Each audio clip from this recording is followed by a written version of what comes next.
The key to getting rich probably isn't what your favorite financial guru told you. Robert Kiyosaki is the man who taught millions that your house isn't an asset and that savers are losers. His 1997 classic, Rich Dad, Poor Dad, is essentially the gateway drug to financial literacy. You've read the books, you've watched the seminars, and you might even be following his recent warnings about a global collapse. Yet your bank account looks exactly the same. Why does advice that sounds so revolutionary on paper feel so impossible to execute in real life? Kiyosaki's main strategy is simple. Use 100% debt. Find a busted property, slap 10% down, and let your tenant pay your mortgage while you feel like a genius. Sounds great, right? Back in the 80s and 90s, the math worked like a charm. Why? Because house prices were lower relative to wages, and rent prices were naturally high enough to easily cover a mortgage payment and still leave you with extra cash every month. Except it's 2026. Housing prices have been sprinting past wage growth for years. If you buy a property entirely with debt today, your monthly mortgage payment, property taxes, and insurance will almost always be higher than the amount of rent you can realistically charge. Robert Kiyosaki has sold over 40 million copies of Rich Dad, Poor Dad. He's been on every major talk show. He's coached executives, entrepreneurs, and celebrities. He's one of the most recognizable names in personal finance on the planet. He's also declared personal bankruptcy. Twice. Before writing Rich Dad, Poor Dad, Kiyosaki started a company in 1977 called Rippers, which manufactured nylon and Velcro surfer-style wallets. While the product initially had some success, the business eventually went under and flooded out due to intense competition and manufacturing issues, ultimately resulting in its bankruptcy. But the most high-profile incident occurred in August 2012. One of his corporate entities, Rich Global LLC, filed for Chapter 7 bankruptcy protection. The company lost a massive legal battle and was ordered by a judge to pay $23.7 million to the Learning Annex, an organization that had heavily promoted Kiyosaki's early speaking engagements and seminars. Instead of paying the judgment out of his own pocket, Kiyosaki allowed the corporate entity to go bankrupt. Because the debt belonged to Rich Global LLC and not to Kiyosaki personally, his personal net worth remained completely untouched.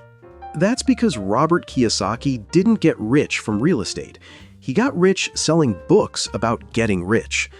Look, real financial advice is boring, like saving money and investing in index funds.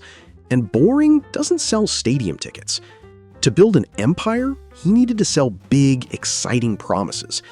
In fact, his biggest moneymaker was a book called The Business of the 21st Century.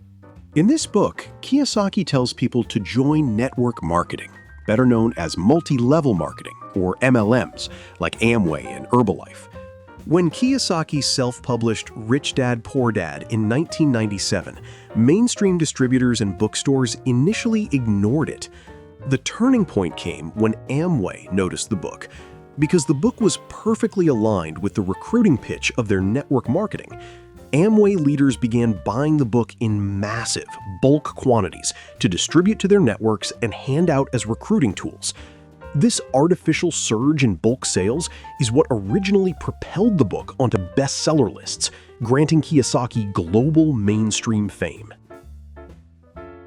Corporate data shows that over 99% of people who join MLMs lose money. But Kiyosaki pulled off a genius move. He didn't join an MLM. Instead, he wrote the book that became required reading for the entire industry. He made millions in book royalties and speaking fees just by giving these legal pyramid schemes a stamp of legitimacy. When the markets shifted, he moved to whatever was trending.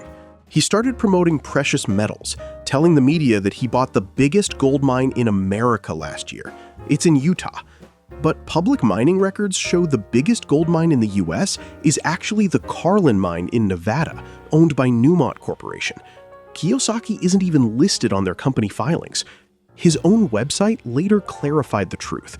He just bought a stake in an old, abandoned copper mine that his team hopes might have gold in it. And here is the funny part.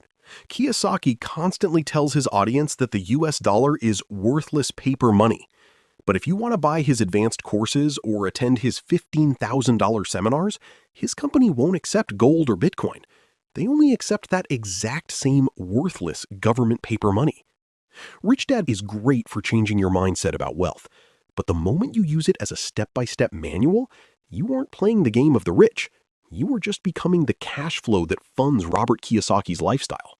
What do you think? Let me know in the comments below, and I'll see you in the next video.